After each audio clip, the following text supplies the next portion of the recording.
কৃষ্ণ বন্ধু পৰম গুৰু মহাভাগৱত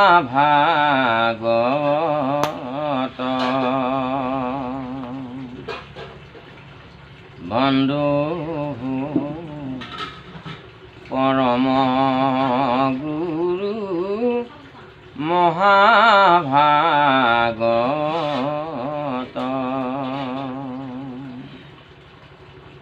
প্ৰণাম জগত গুৰু শ্ৰীমন্ত শংকৰ বন্ধু পৰম গুৰু মহাভাগৱত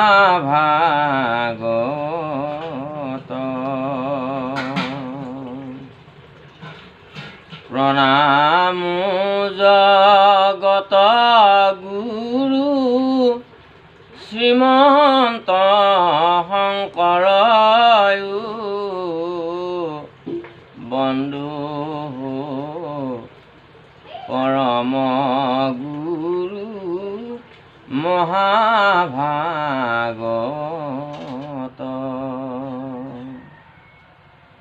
প্ৰণাম জগত গুৰু শ্ৰীমন্ত শংকৰ বন্ধু পৰম গুৰু মহাভাগৱত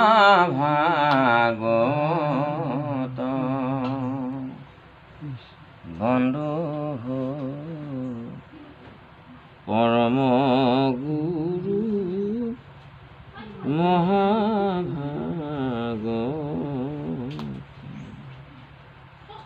শ্ৰীমন্ত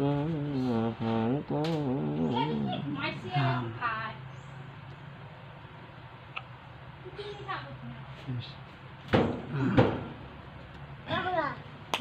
বিষ্ণুৰ শ্ৰীকৃষ্ণ স্বৰূপে অৱতাৰ গ্ৰহণ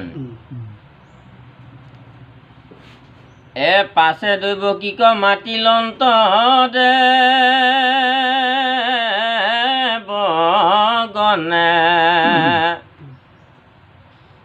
থাকি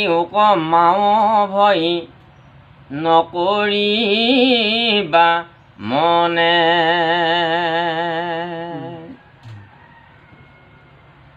বিষ্ণু বাসা লৈলা বাসী গৰ্ভত তোমাৰ হেন দেখি ভৈল বৰ আনন্দ আমাৰ বাবু কি কৰি আছা মাৰিবন্ত কংসয়াক নকৰিবা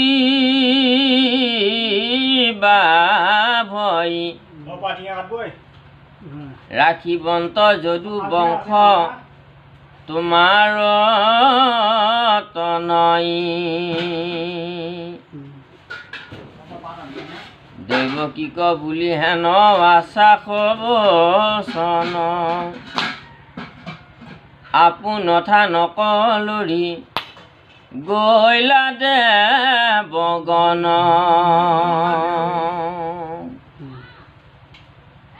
কংসৰ কাৰাগাৰৰ ভিতৰত বহুত কষ্টেৰে দৈৱকী আৰু বসুদেৱে এই দুজন মহাভকতে মহাসাধুৱে বৰ দুখৰ জীৱন কটাই আছে আৰু দেৱতাসকল আহিছে ব্ৰহ্মা মহেশ সমস্ত দেৱ দেৱীসকল আহিছে সেই কাৰাগাৰলৈকে আৰু আহি সকলোৱে দৈৱকী বসুদেৱক দেখা দিছে আৰু দৈৱকী আইক কৈছে বোলে আই দৈৱকী আপুনি চিন্তা আৰু ভয় নকৰিব আপোনালোকৰ দুখৰ মোচনৰ সময় আহিল স্বয়ং প্ৰভু নাৰায়ণ বৈকুণ্ঠৰ পৰা আহি আপোনাৰ গৰ্ভত বাস লৈছে আহি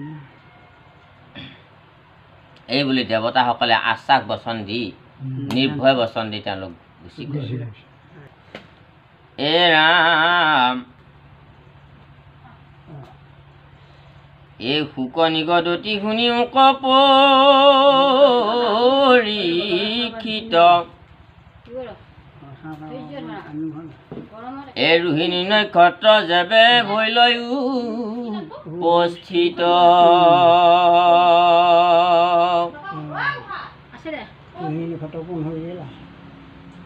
আকাশবাণী দিয়া নাই তেওঁলোক আহিছেই এই কংসৰ কাৰাগাৰলৈকে আহিছে হা আপোনাথৰ নকলৰি গৈলা দেৱগণ আহি তেওঁলোকে অভয় দি থৈ গুচি গৈছে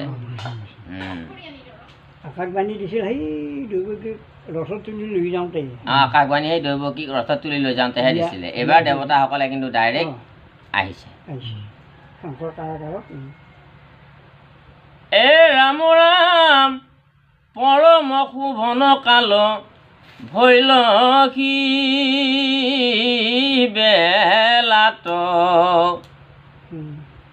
সুৰভিহিতল সুমংগল হে বাট দশ দিশ প্ৰসন্ন নিৰ্মলতা গণ মধু কৰে গুঞ্জৰে পুষ্পিত দেখিবন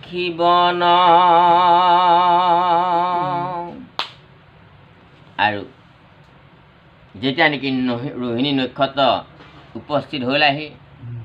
ৰোহিণী নক্ষত্ৰত অতি শোভনীয় সময় সেইখিনি গোটেই জগতখনত সুমংগল এটা বতাহ এটা বলিছে এটা সুগন্ধি বতাহ বলিছে সেই সময়ত আৰু সেই বতাহটো শীতল বতাহ মানে জগতত মানে প্ৰবাহ হৈছে আকাশৰ ফালে গোটেই তৰাবিলাকে জাক জমকীয়তাৰে সুন্দৰকৈ জাতিষ্কাৰ হৈ ওলাইছে আৰু চাৰিওফালে গোটেই প্ৰসন্ন এটা পৰিৱেশ পৃথিৱীখনৰ জগতখনৰ আৰু ভোমৰাবিলাকে সুন্দৰ সুন্দৰভাৱে গুঞ্জৰিত কৰিছে গুণগুণাইছে ফুলবিলাকত পৰি পৰি ফুলবিলাকেও যেন নতুনকৈ আৰু জকমকীয়তাৰে আৰু জাতিষ্কাৰ হৈ ফুলিছে জগতত এ ভৈল মহা ষষ্ঠয়াতি সজ্জন মন আকাশত তুতি কৰে সিদ্ধ মুনি গণ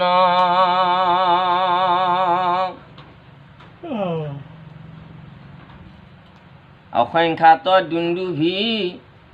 স্বৰ্গকচানি বাৱে অপেচৰা নাচে বিদ্যা ধৰে গীত গাৱে বৰিখন্ত পুষ্পদেৱ মুনি নিৰন্তৰে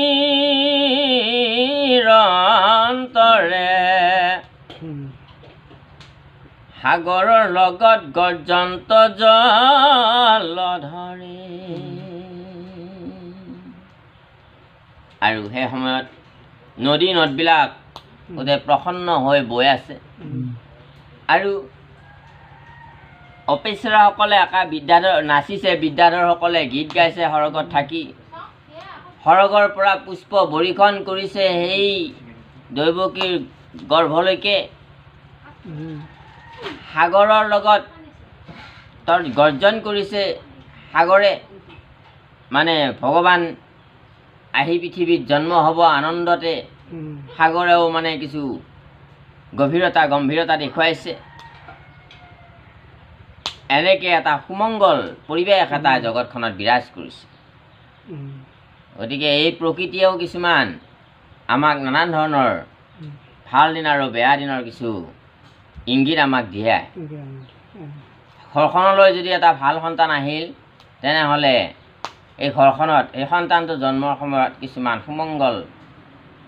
কিছুমান লক্ষণে দেখা দিব ঘৰখনত পৰিয়ালবিলাকৰ মন খুব সুস্থ হ'ব পৰিয়ালবিলাকৰ মনত এটা সুখ আৰু আনন্দ ভৰি পৰিব ঘৰখনত এটা শান্তি বিৰাজমান হ'ব আৰু সেই ঘৰৰ চৌহদটোতে এটা বেলেগ আনন্দৰ পৰিৱেশৰ এটা সৃষ্টি হ'ব এটা ভাল সন্তান যেতিয়া পৃথিৱীত আহে সেই অঞ্চলটো বা সেই দেশখন সিদিনাখনে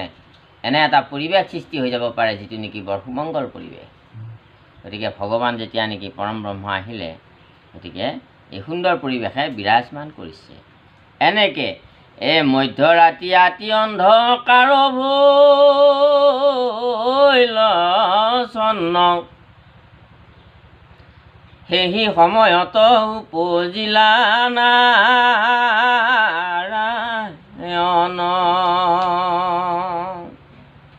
একদম মাজৰাতি মধ্যৰাতি বুলি কৈছে। আৰু ভগৱান উপজাৰ লগে লগে সেই ঘোৰ অন্ধকাৰ ৰাতিৰ সেই অন্ধকাৰ নাইকিয়া হৈ পোহৰ হৈ গৈছে জগতখন।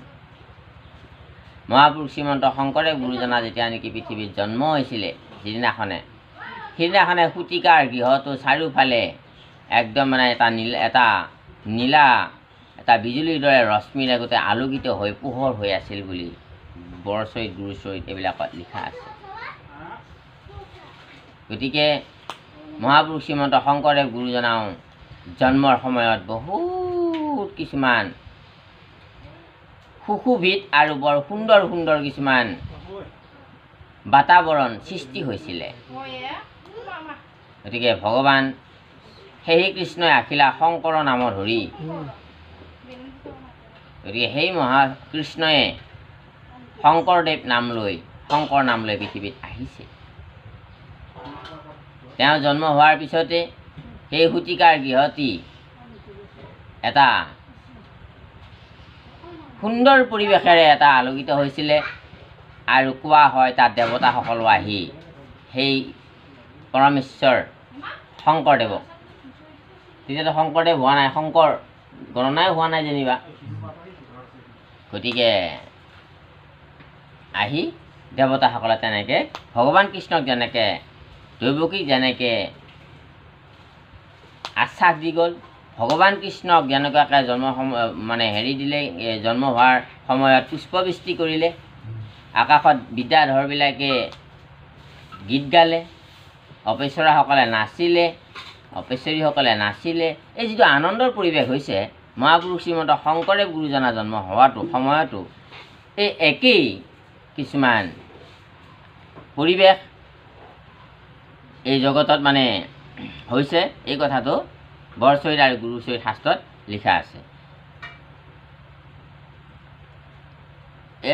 দৈৱকীৰ গৰ্ভে আশী ভৈলন্ত বেকত চন্দ্ৰ যেন প্ৰকাশন্ত পূৰ্বৰ দিশত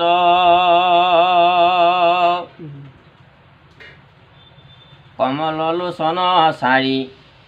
ফুজে চাৰি অস্ত্ৰ কণ্ঠত কৌস্তভ শোভে গাৱে পীত বস্ত্ৰ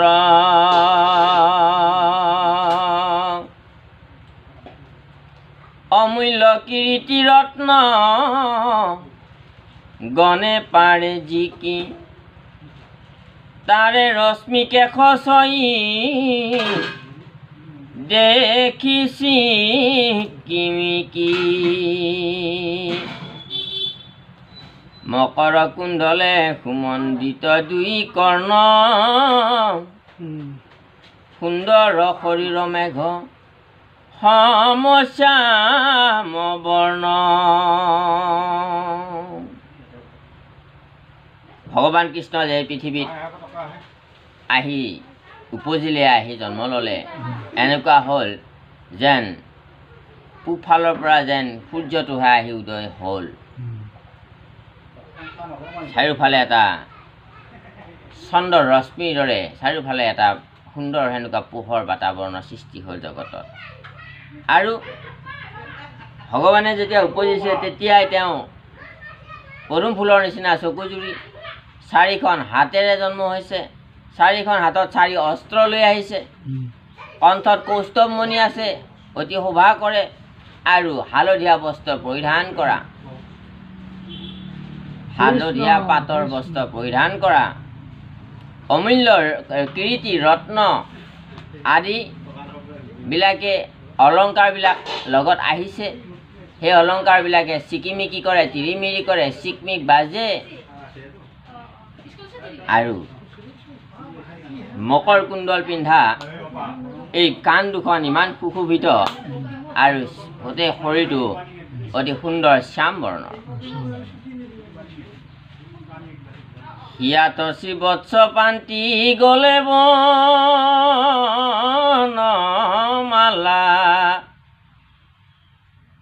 কথিত প্ৰকাশ কৰে ৰত্নৰ মেখলা হিয়াতচি বৎস পান্তি ভকতৰ যিটো মানে খোজ আছিলে ভিগুমুনিৰ যিটো খোজ আছিলে ভিগুমুনিৰ যিটো খোজ আছিলে সেইটোক শ্ৰীবৎস পান্তি বুলি কয় এই ব্ৰহ্মা মহেশ আৰু শ্ৰী বিষ্ণু এওঁলোক তিনিজন হ'ল জগতৰ মুখ্য দেৱতা এওঁলোকৰ ভিতৰত কোনজন শ্ৰেষ্ঠ আৰু কোনজন ভজনীয় দেৱতা তাৰ পৰীক্ষা কৰিবৰ কাৰণে ঋষিসকলে দেৱতাসকলে মিলি তেখেতসকলে এটা সমীক্ষা চাবৰ কাৰণে ভিগুমুনিক পঠালে কাৰণ মুনিৰ শ্ৰেষ্ঠ হ'ল ভিগু গতিকে ভিগুমুনিৰ বাহিৰে বেলেগ তাতে আৰু পৰীক্ষা কৰিব যাব নোৱাৰে গতিকে ভিগুমুনিক পঠালে ভিগুমুনি গৈ ভগৱান কৃষ্ণক গৈ প্ৰথমতে মহাদেৱৰ ওচৰত ব্ৰহ্মাৰ ওচৰত ব্ৰহ্মাদেৱে ব্ৰহ্মলোকত নাচ গান চাই বিভোৰ হৈ আছে আৰু যেতিয়া নেকি ব্ৰহ্মাদেৱে এওঁ যেতিয়া গৈছে এওঁ মানে অকণমান গুৰুত্বই দিয়া নাই বিশেষ তেতিয়া এখেতৰ মানে ব্ৰহ্মাদেৱৰ ওপৰত মানে এটা ক্ৰোধ কৰিলে আৰু এনেকৈ ব্ৰহ্মাদেৱৰ তাতে ব্ৰহ্মাদেৱৰ ওচৰত তেওঁ যেনেকুৱাকৈ ভাল ব্যৱহাৰ পাব লাগিছিল সেইটো নাপালে তাৰপিছত আহিল ব্ৰহ্মাদেৱৰ খং উঠিল দুয়োজনৰ মাজত তৰ্কাতৰ্কি আৰম্ভ হ'ল কাৰণ ব্ৰহ্মা থাকে ৰজগুণত গতিকে ৰজগুণটো আসক্তি গুণ বুলি কয় বেছি আসক্তি হৈ থাকে আমি বিষয় আসক্ত যে হওঁ বেছি সংসাৰত সেইটো ৰজগুণৰ কাৰণে হওঁ আৰু ঈশ্বৰক আমি শ্ৰেষ্ঠ নুবুলি কেৱল বিষয়খনকে শ্ৰেষ্ঠ মানি নাথাকোঁ নাম কীৰ্তন এইবিলাকত দুটকা দিবৰ কাৰণে ভকত বৈষ্ণৱক এটা সহায় সহযোগ কৰিবৰ কাৰণে আমি নোৱাৰোঁ এইকাৰণে আমি মানে বিষয়ৰ প্ৰতি আসক্তি হৈ থাকোঁ বেছি বিষয়খনতকৈ আমাক নুকুলায় যিমান ধন পালেও নুকুলায় আমি আসক্তিত থাকোঁ আৰু লাগে কিন্তু পুণ্য কৰ্ম কৰিবৰ কাৰণে আমাক আসক্তিয়ে নিদিয়ে গুৰু ভকতক শুশ্ৰূষা কৰিব গুৰু ভকতক দান দক্ষিণা কৰিব আমাক নিদিয়ে আৰু এইটো ৰজগুণ সেই গুণটো নিদিয়ে এতিয়া ৰজগুণত ব্ৰহ্মাদেৱ এইবাৰ মহাদেৱৰ ওচৰলৈকে গ'ল যায় মহাদেৱো তেনেকৈ অভ্যন্তৰত ব্যস্ত তেওঁ গৃহসুখত ব্যস্ত হৈ আছে আৰু এনেকৈ যোৱাত ভিগুমুনিৰ লগত তেনেকুৱাকৈ যায় কথা অলপ মানে কটাকটি হ'ল এতিয়া ভিগুমুনিয়ে নোসোধাকৈ আকৌ পাৰ্মিশ্যন নোলোৱাকৈ তেওঁ কৈলাশত গৈ প্ৰৱেশ কৰিলে তেতিয়া মহাদেৱৰ অলপ খং উঠিলে দৌৰি আছে সুধিব লাগে তেতিয়া কৈছে বৈকুণ্ঠত কৈলাশত আহিলে আমি কাৰ পাৰ্মিশ্যন ল'ব লাগে তেনেকৈ কথা কটাকটি হোৱাত মহাদেৱৰো খং উঠিল উঠি তাতেও মানে মহাদেৱৰ লগত এওঁৰ কথা তৰ্কাতৰ্কি বাদানুবাদ হৈ তেওঁ গুচি আহি গালি গালাজ পাৰি খেদালে মহাদেৱক এইবাৰ বৈকুণ্ঠলৈকে গ'ল যাই পৰম শ্ৰী নাৰায়ণ শ্ৰীকৃষ্ণৰ ওচৰত গ'ল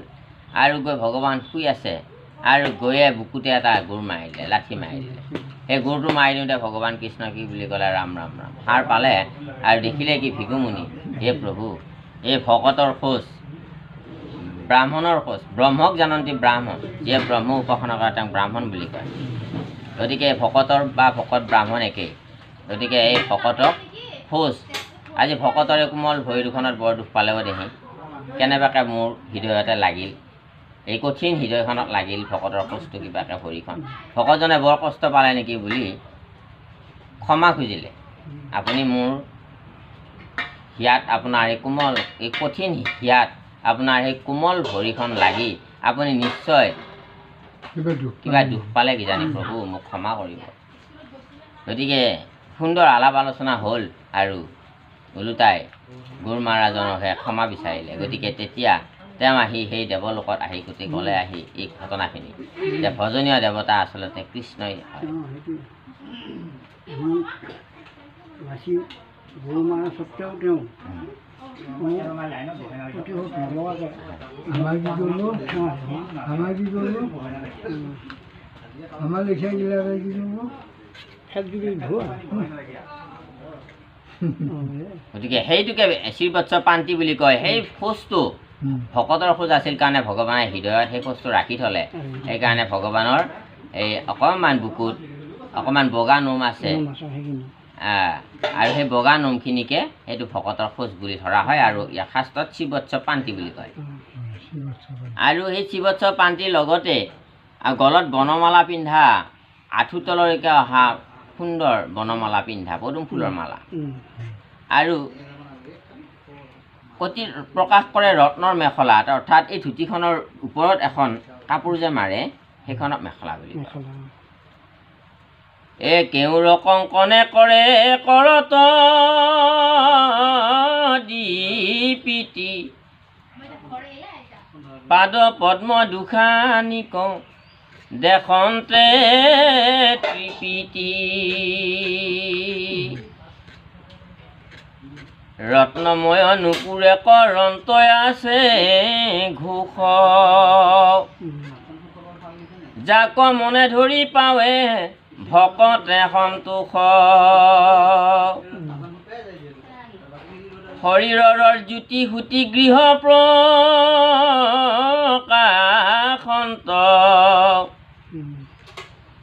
অদ্ভুত বালক বসু দেৱে দেখিলন্ত, কেউৰ কংকনে হাত মানে হাতত ডিপি মানে তীৰ বিৰাই থাকে, আৰু চৰণ দুখানি দেখিলেই মানে পৰম সুখ লাগি যায়। ইমান ধুনীয়া সুকোমল ৰঙচুৱা চৰণ, সেইকাৰণে ভগৱানৰ চৰণ ৰাতুল চৰণ বুলি কয়, ৰঙা চৰণ তাৰমানে বৰ মৰম লগা। আৰু ২ নম্বৰ চৰণ হ'ল অভয় চৰণ ভকতৰ কাৰণে, যি দুখন চৰণত ভকতসকলে সাধুসকলে যেতিয়া আধ্যাত্মিক জ্ঞান উপলব্ধি কৰে মানুহে, তেতিয়া সেই অভয় চৰণত শৰণ লয়, তাৰমানে তেতিয়া উপলব্ধি হয় যাতে সকলো জীৱৰ ভয়ৰ যিটো নেকি ভয়ৰ পৰা মুক্তিৰ একমাত্ৰ কাৰণ হ'ল ভগৱন্তৰ অভয় চৰণত শৰণ লোৱা বা আশ্ৰয় গ্ৰহণ কৰা। এই জ্ঞানটো যেতিয়া মানুহে লাভ কৰে তেতিয়া সেই ভগৱানৰ চৰণত আহি মানুহে শৰণ গ্ৰহণ কৰে, আৰু সেই ভকতৰ যিটো সংসাৰৰ ভয় নিবাৰণৰ কাৰণে, জন্ম মৃত্যু চক্ৰৰ ভয় নিবাৰণৰ কাৰণে, সমস্ত আধিদৈৱিক আধিভৌতিক আৰু আধ্যাত্মিক এই ৩ প্ৰকাৰৰ ভয় নিবাৰণৰ কাৰণে যিয়ে নেকি শৰণাগত হয় ঈশ্বৰৰ চৰণত, আৰু সেই চৰণ দুখানিকে অভয় চৰণ বুলিও কয়। গতিকে চৰণ দুখান দেখিলেই সন্তোষ লাগে। শৰীৰত এটা এনেকুৱা জ্যোতি থাকে, ভগৱানৰ এটা এনেকুৱা পোহৰ থাকে, যিটোৱে মানে ভগৱান উপজাৰ লগে লগে সেই কংসৰ কাৰাগাৰত যিটো শতিকা গৃহৰূপে ধৰা হৈছে, কংসৰ কাৰাগাৰত য'ত বসুদেৱ দৈৱকীক বন্দী কৰি থোৱা হৈছিলে, সেই গৃহটো একদম পোহৰ এটা জ্যোতিয়ে এটা পোহৰেৰে আলোকিত হৈ পৰিছে। এ মোহৰ গৃহতই উপজিলা নাৰায়ণ,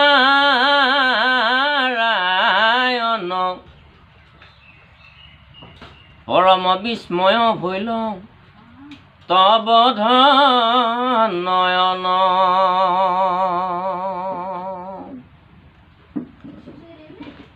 মিলিল সভ্ৰময়াতি উল্লাসী ত প্ৰাণ,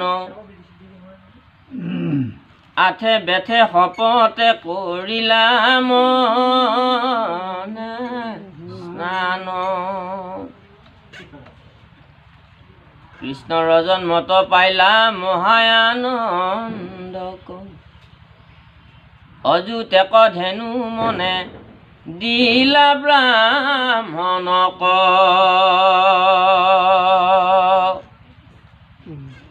আৰু বসুদেৱে দেখিলে, দৈৱকীয়ে দেখিলে যে আমাৰ গৃহত স্বয়ং নাৰায়ণ আহি জন্ম ল'লে, আহি আঠে বেঠে